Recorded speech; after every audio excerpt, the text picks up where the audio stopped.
Hi, this is Len Edgerly for the Kindle Chronicles podcast on Friday, September 30th, 2022.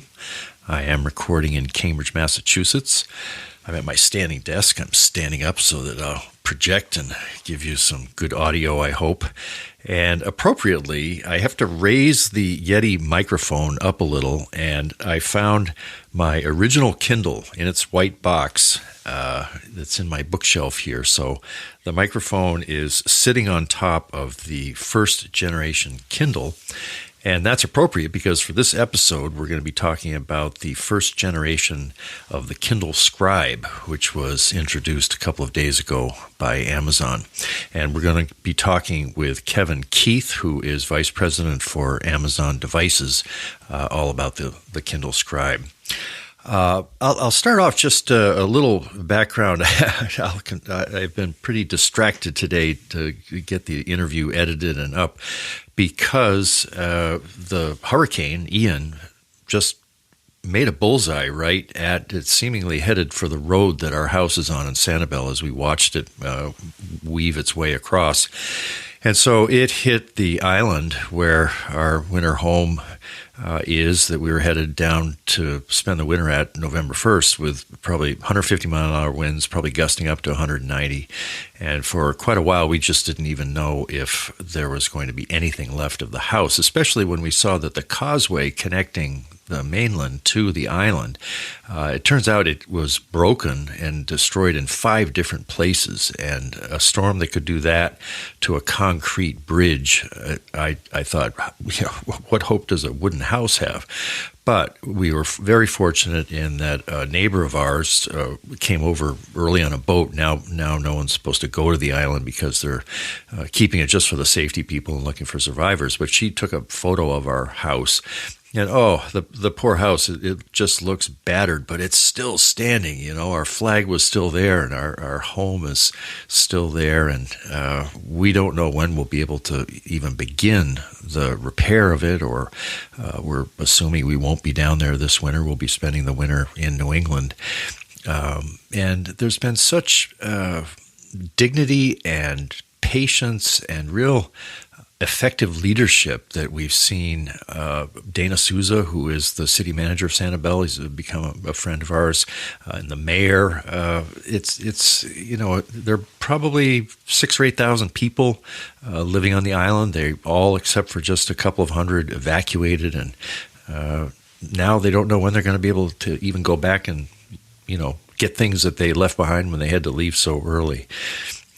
So it's quite a story, and I'm covering it a lot in my morning journal each weekday on the Alexa devices. This is the flash briefing, which you can get if you say, Alexa, enable morning journal.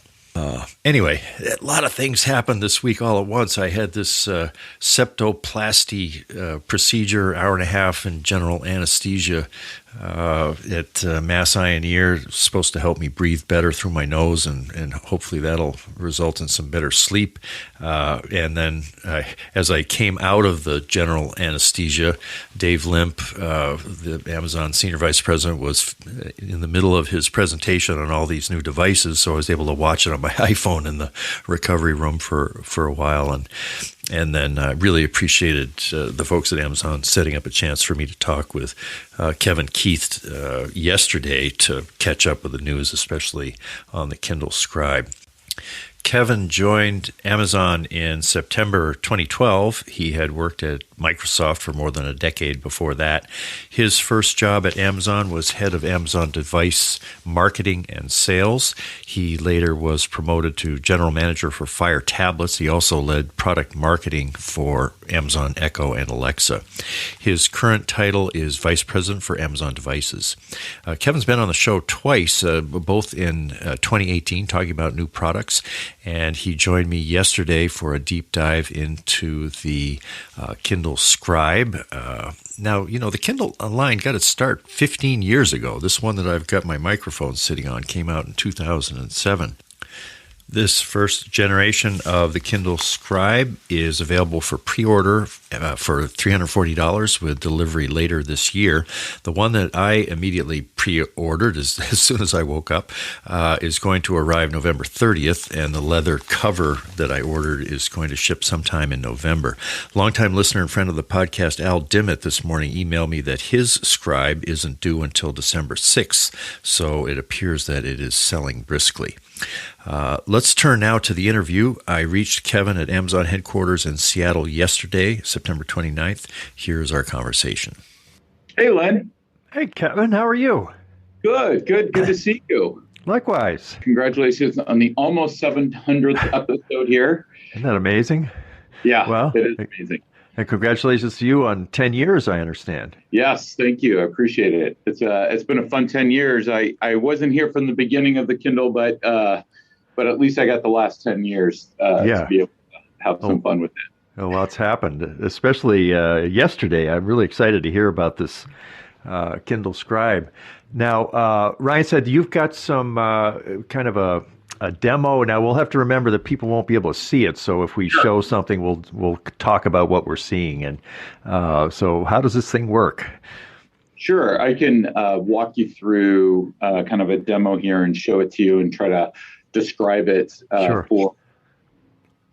Sorry, I'm going to turn on the recording here. Oh, yeah. So I can describe it for folks, or we can go through it and then do a Q&A, whatever is easiest for you, or some combination of them both. But this is the Kindle Scribe. And for those that are listening, what's really unique about Kindle Scribe is this 10.2-inch, 300 ppi front lit display that has an auto-adjustable front light and warm light. So this is the first of its kind. And what was really important for this product is we have the combination of 300 ppi and a front lit display. So we wanted that high resolution screen that we have across our full lineup now, even with the lowest cost Kindle all the way through this device, we have that high resolution display. So with this, you have the first device that you can write on, the first Kindle that you can do reading and writing, and you can do it without compromising either experience because of the high resolution. So does it get harder each time you maintain that 300 ppi and all the rest of it? On a larger screen, I imagine the engineering gets kind of more and more challenging and to do as opposed to the 6-inch Kindle. It's more challenging. There's more pixels on the page. So it's both challenging in terms of performance and making sure everything moves quickly, particularly when you add writing and you want to have low latency, a very performant writing experience. And then on top of that, making sure that you have good battery life. Yeah. So that's always the balance with Kindle is how do we have that really great distraction-free reading and now writing experience that is high performant, but yet maintains a really long battery life. Yeah, that's always the challenge from an engineering perspective, and I think the team nailed it on this one. Well, now, can you show me how that pen or the stylus works? Sure. So I'll pull up a book here, and I've highlighted in the book for those that can't see, but there's a highlight. And the way that you do a note is very similar to how you do a note today. So instead of using your finger, use the pen. Yeah. And so you can press and hold on, a phrase, a letter, or a sentence, and you press and hold, and then it'll highlight, and then it'll pop up a note, and then you can add a note. And so then you just put thumbs up. And this is a note that I wrote previously. I'll erase that note real quick, and then I'll show you how it works in terms of real time. Is there also an opportunity if you want to use a keyboard instead of writing a freehand note to do the same thing? Yep. You can do either one. Yeah. And you can choose what size pen. Highland, that's great. Don't get stuck. And you can add, different line widths we have from fine to heavy. Yeah. So a wide range. We also have beyond just pen, we have highlighter and eraser. And then is the window scroll at all, or is that the only real estate you have to draw your note in, what we're looking at? You can go above, or so you can move it to the top, or you can move it to the bottom, but it's the size of the note is fixed. Exactly, and it's about half a page, as you can see. Yeah, there's plenty of space there. So you have a lot of space, and what's great about these sticky notes is you can just dismiss them. They're tagged to the sentence or the highlight that you made. Yeah. And when you want them, you click it, and it opens up the sticky note. And when you want them to go away, they can go away. And what's important about that is we didn't want to distract the reader with a lot of writing on the page. We wanted them to have a opportunity to write a note, but then have a distraction-free reading environment. And not only will you tag the note to a highlight, you can, for a book, go and all of your notes and highlights in one place. That's handy. So you can browse all of those in one place, and then if you click on your note, it goes right back to the page. So you get context for the note that you made. So we really like how that experience turned out, because it'll enable customers to read. And for those that don't want to take notes, this is a great device. In fact, I have readers, as you can see here, and I love to read without my readers, especially outside with my sunglasses. And I use 11 font, and with 11 font, you still get a lot of words on the page, and so you can actually read faster now with the 10.2-inch display. Right. And on top of that, you have the opportunity to take notes within those books, either on the page, or you can look at them across the whole notebook. So it's a really nice experience.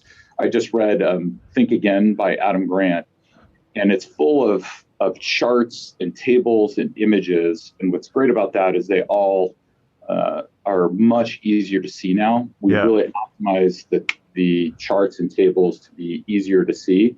And that's true of all of our Kindles now, not just Kindle Scribe. So we're excited about that addition that we made over the last couple of years.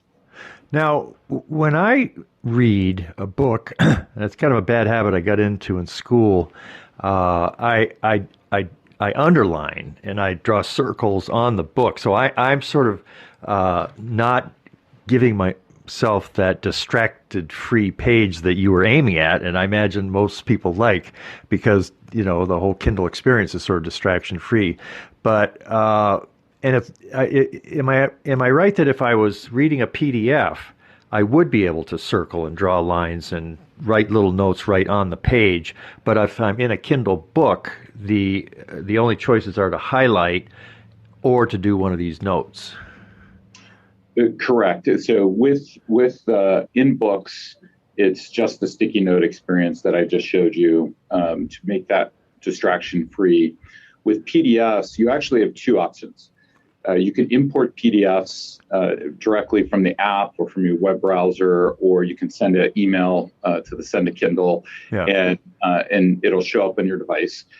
And then there you have two options. You can have a fixed format, so it'll look just like the image that you're sending, and then you can write on the page. Or you can specify that you want it to be reflowable, meaning you can adjust the fonts. And if you do that, then you would use sticky notes. Right, because that's the problem with the underlining or taking a note. When you change the font, the note could be sort of floating there, or the underlining isn't going to match up.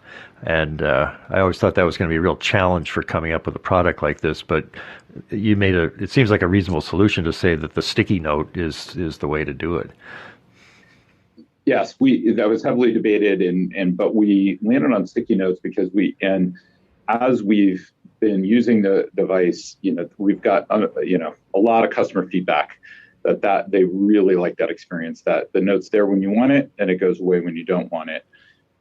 With documents, it's a little bit different, just in terms of how people read and think about documents relative to a book. And so we are offering a bit of a choice there. And then with Word documents, which we also enable people to import, sticky notes are available. We find that more and more people want to use the adjustable fonts, and that's how people are using it in the sticky notes there. In fact, we're a very document heavy culture, as you know, and I've been using that experience, bringing Word documents onto the device, importing them, reading them with my team, and then using that format. It's been fantastic. Well, now is everybody reading their 6-page memos on a Kindle Scribe now in the meetings? Those that have them, yes. Yeah, that'll be required, I would bet. And because there you might download the memo that you're talking about as a PDF, and then as everybody's reading, although you're supposed to read silently, there might not be any scritching allowed if you've made the sound of the pencil. They're going to have to make those marks very quietly. Well, the sound is still pretty quiet. It's not much different than a pen on paper. Right. We tried to mimic that experience from a feel, from a sound standpoint, so that it really gives you that experience like you're reading and you're writing like on real paper. And it sounds like you've mimicked not so much the sound, but the actual feel of it. And were you aiming at the feel of a pencil on paper or a pen on paper, or what?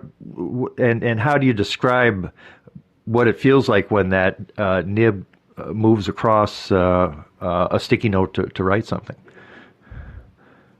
Yeah, the team worked very hard, and there's two components: how you manufacture and develop the display, and then the nib on the stylus, and how those two work together to create just the right friction that feels like you're writing on paper. And that's really what the team went for. We did hundreds of iterations of that, received customer feedback, and ultimately landed on this experience. And when you get your device, Len, I think you'll really like that. In particular, if you've used a stylus on a tablet, right? It's very slick. It's very glassy. This is a totally different experience, and it feels just great. Now, one thing that I've noticed on some of the other e-ink tablets, you replace the nib after a period of use, and that seems a little bit clunky. But is that because you have to have something that kind of wears down a little each time you use it to preserve that feel of the pencil? You wouldn't just be able to come up with a permanent nib and have that feeling? You're exactly right. It's what creates that feeling. Harder it becomes, which would last longer, the more it doesn't feel right in your hand. And so we actually are shipping replacement nibs with every stylus. So the device comes with a pen included, and then it also has nibs that you can replace for the pen. And you can buy 10 extras if you want reserves. And you can buy extras as well if you're a really hard writer. How do you know? One thing I've been uncertain of, how do you know when it's time to replace one of the nibs?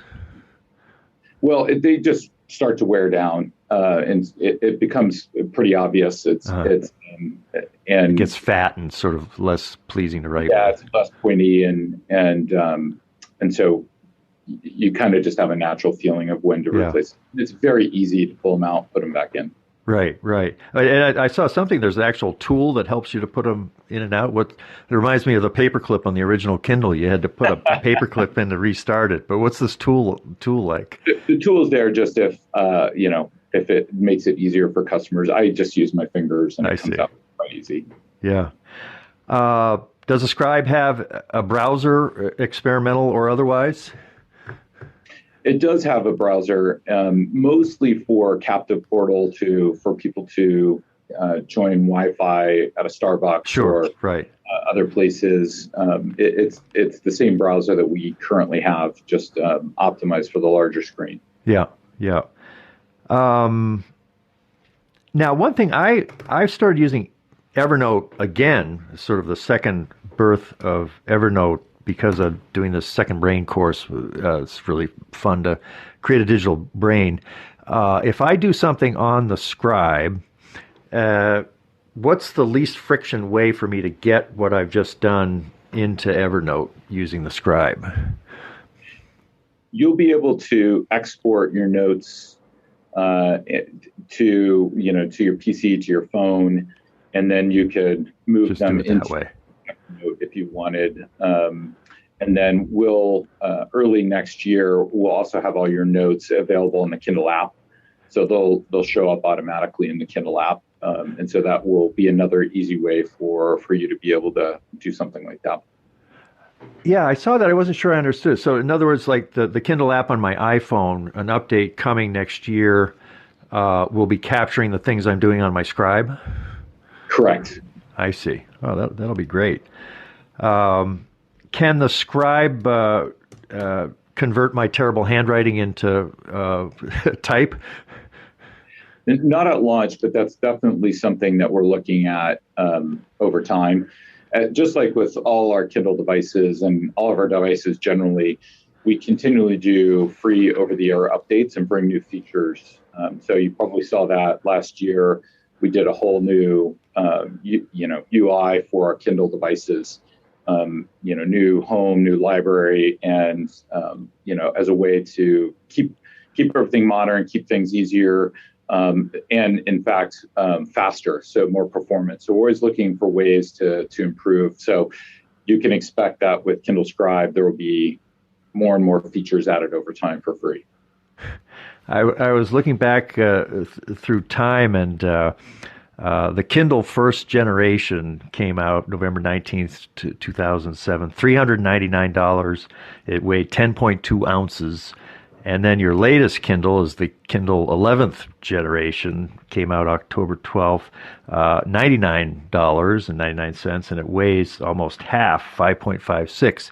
And I see that you're calling this the Kindle Scribe first generation. So there's some history here, and I did the calculations, and in 2037, if you keep to the current pace, you'll have the Kindle Scribe 11th generation. I'll be 87 years old by then. I hope that you and I are both still doing this.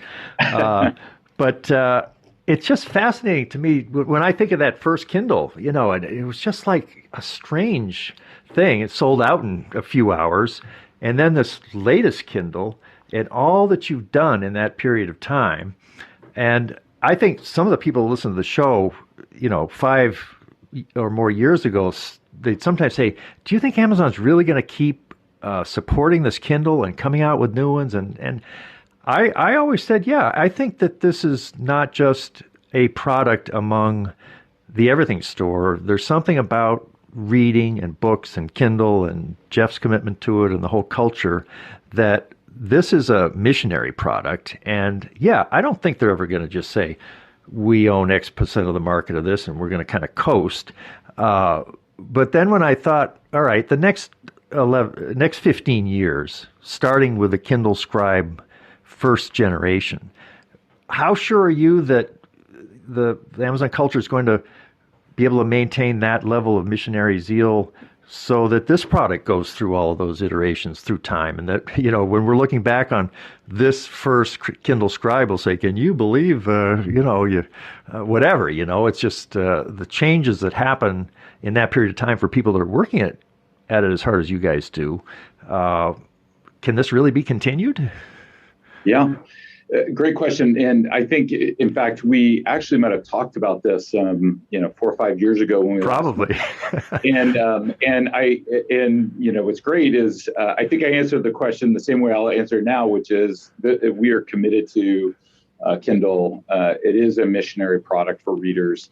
It is our first, oldest, and most beloved brand in our devices business. And there is a unique place for a distraction-free reading and now writing environment in a world of multi-purpose devices.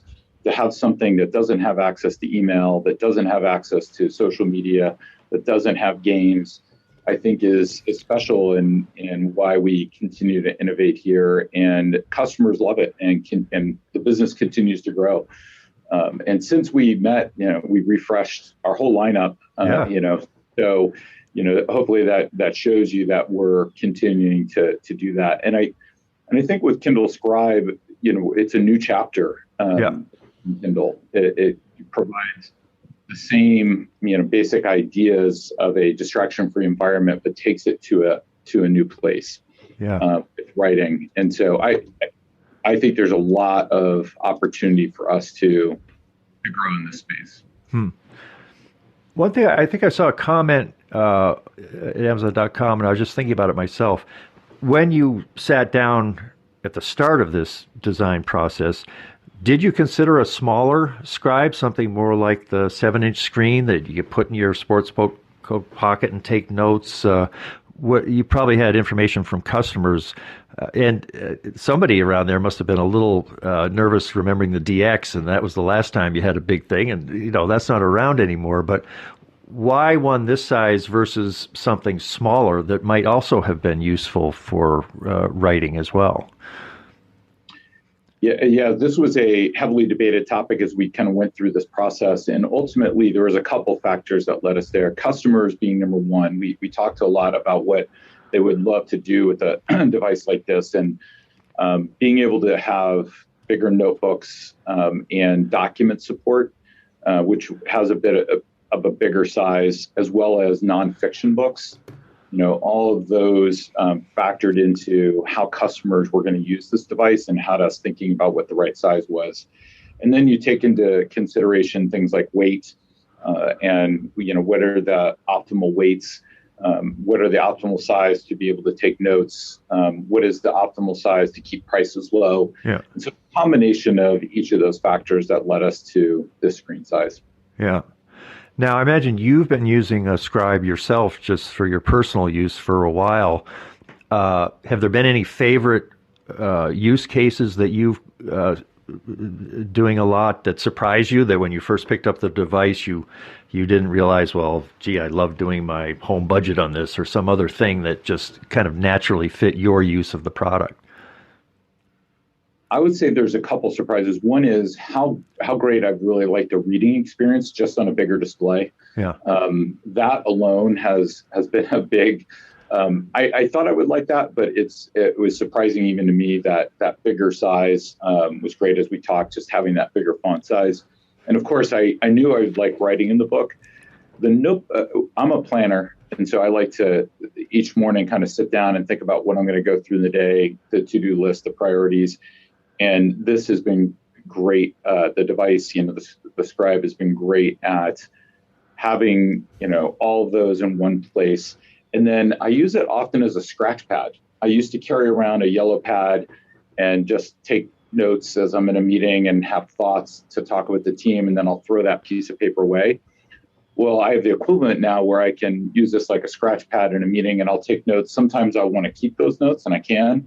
And sometimes I just want to throw those notes away, which is easy to erase and move on. So the yellow pad I used to carry around is pretty much useless now. Uh-huh. So it's great to be able to have that experience. And then I've really, most recently have really liked bringing Word docs in and being able to mark up Word docs. That experience is really, really good, and being able to see charts even within your Word docs. And so not having to print has been great. And then not having to stare at a screen. We've all, had a little bit of screen fatigue lately.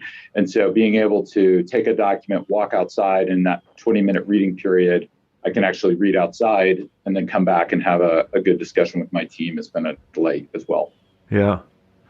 Going back to the sticky notes thing, I've got a good friend, big Kindle fan, and the only thing he doesn't whine about much in life, but the one thing he whines about is how slow it is to type a note on his Kindle on the little keyboard. And I think one of the real benefits of the sticky note is I know I can write a note faster than I can, even though there's autofill, and if you're handy, you can do a note on a Kindle pretty quickly. But I think that's maybe going to be a surprising benefit that people will find out as they use it, and maybe they will take more annotations, and they'll be a little freer, less formal than when you're faced with a keyboard. I think that's definitely true. It's true for me. The latency and the speed at which you can write, it's so natural. I think people will be pleasantly surprised on that. It's obviously one of the things you have to try it to understand that. And then we know that if people take notes, they comprehend, they remember more. Yeah. So it's great from that perspective as well. Even when I'm taking notes outside of a book, I just remember more, and it's just a better experience. Yeah. Anything else? My daughter likes to take it, and she sees a lot more sketching. Oh, I see. So I'm not much of a sketcher. I don't have great handwriting. She's great. She'll do that, and it'll come back with a lot of different sketches. So I think we have 18 different templates for people to use, and so I think it'll be fun to see how customers react and how they use it, and then we'll take that feedback and help us to build, what's next in terms of software features for customers. Yeah. Anything else that we haven't talked about yet that you want to make sure people understand about the new product? Well, again, it's a little hard for folks, but I can give you a few of the specs. While it's a bigger display, it's incredibly thin. Huh. So it's 8.3 millimeters, which is thinner than a pencil. Wow. So, to help people understand that. And it's 430 grams, so it feels great in your hand. Yeah. It's obviously heavier than our current Kindles just because of the size, but it's lighter than a tablet. Mm-hmm. So that hopefully gives people a sense for the feel.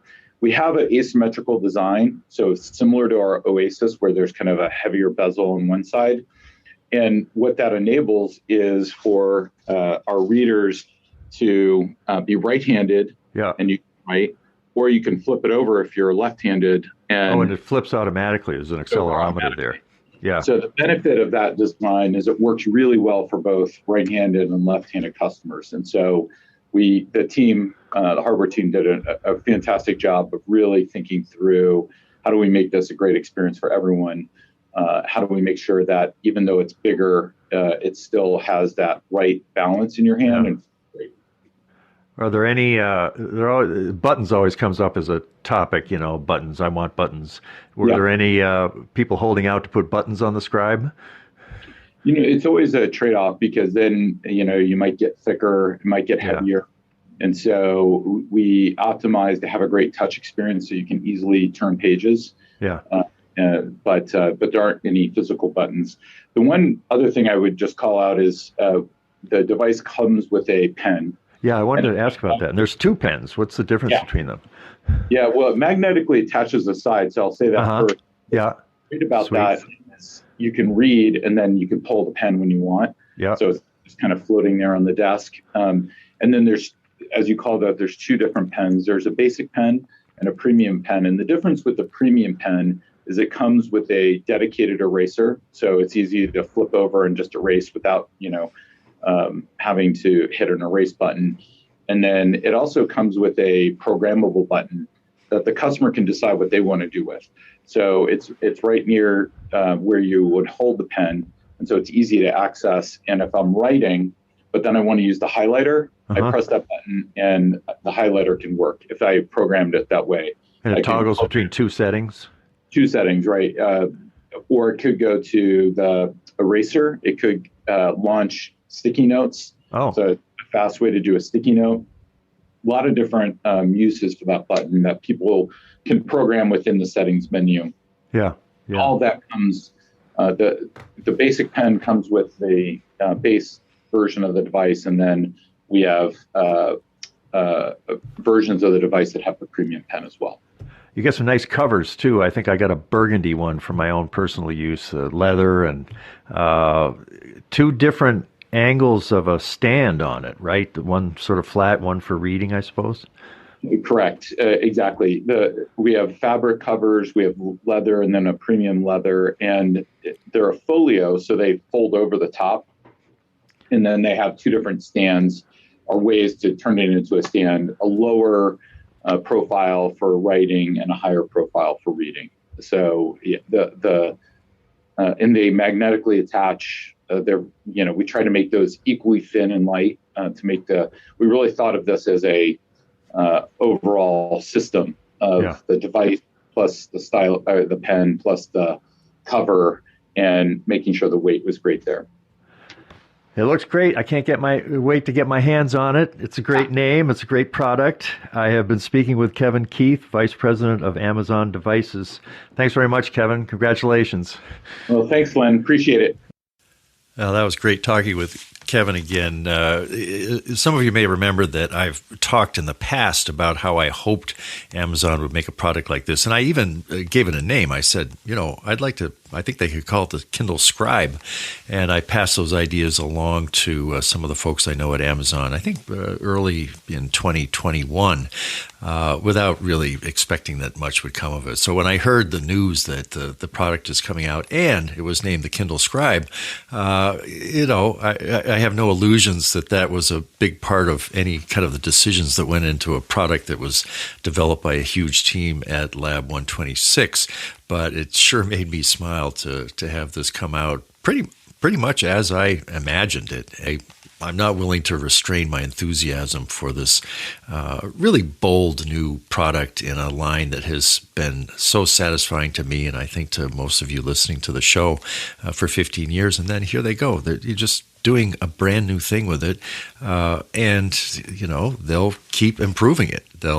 I hope eventually there'll be a way to underline the way I like to underline books. I take the point that, you want to leave a book looking pristine and it's disappearing and all of that. But as one user, I think it would be really nice if I could just draw lines under the parts of the book that I want to highlight and maybe scribble some notes. It's obviously a daunting task, and the overall customer information that they get, and nobody gets better information from customers as they're designing products on Amazon.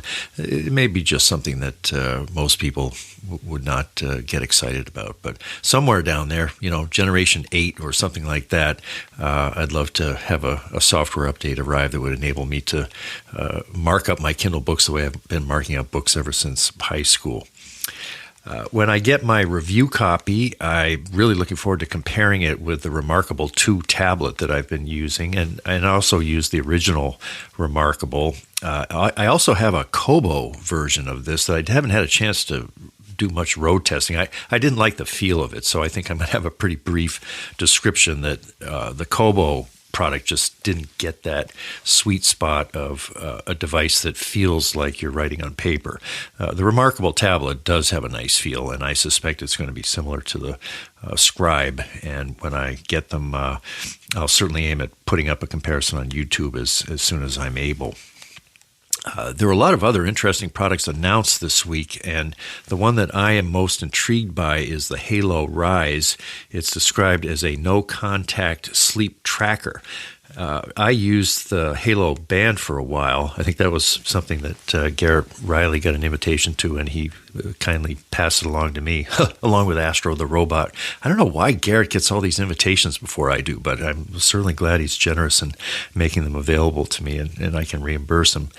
The Halo band was cool, but I ended up having an Apple Watch on one wrist and the Halo band on the other wrist, and it just was kind of crazy. So I've been relying on the Apple Watch for my sleep and health information. But this thing sits on the bedside table, and it apparently detects sleep and health data using low-energy sensor technology and advanced machine learning. Say no more. Got to get me one of those on my bed.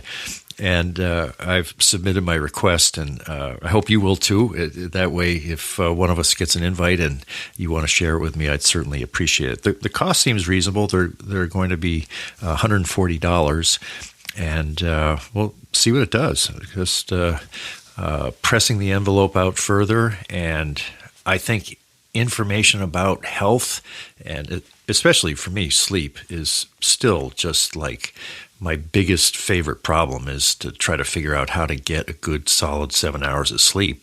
And, it may be that the Halo Rise is going to be helping me out. Well, here we are, much later in the day. It's 6:30 here in Cambridge, and I'll get this up in the next few minutes, have some supper, and I got to do some sitting. It's so tempting to just spend all my time on the Sanibel Facebook page and other bits of information that's coming out, and I want to be involved. I've never felt closer or more a part of the community down there than I do in this moment of historic catastrophe hitting the island. And you hear people talking about why it's a special place. And even the Today hosts that were talking to Dana Souza this morning, I've been to Sanibel, and it's just such a magical place. And it really is. And I think that, if the community people who live there either year-round or as winter homes, the snowbirds, pull together and figure out how to survive the waiting. I mean, just to get that causeway going it could take years. I mean, who knows how long it can take. I heard one report today that they're just going to have to rebuild the whole bridge. It's 2 or 3 miles long. So there's a remarkable next chapter in the story of Sanibel Island, and I feel fortunate that I am safe and able to contribute to it in whatever way I can. I'll have a link to the Sanibel website, mysanibel.com, and they're doing an excellent job of keeping everybody in the loop on all the information that people need, and there'll be some opportunities just to follow along if you have any interest. Thanks for listening. It was great talking with you as always. Hope you have a good day.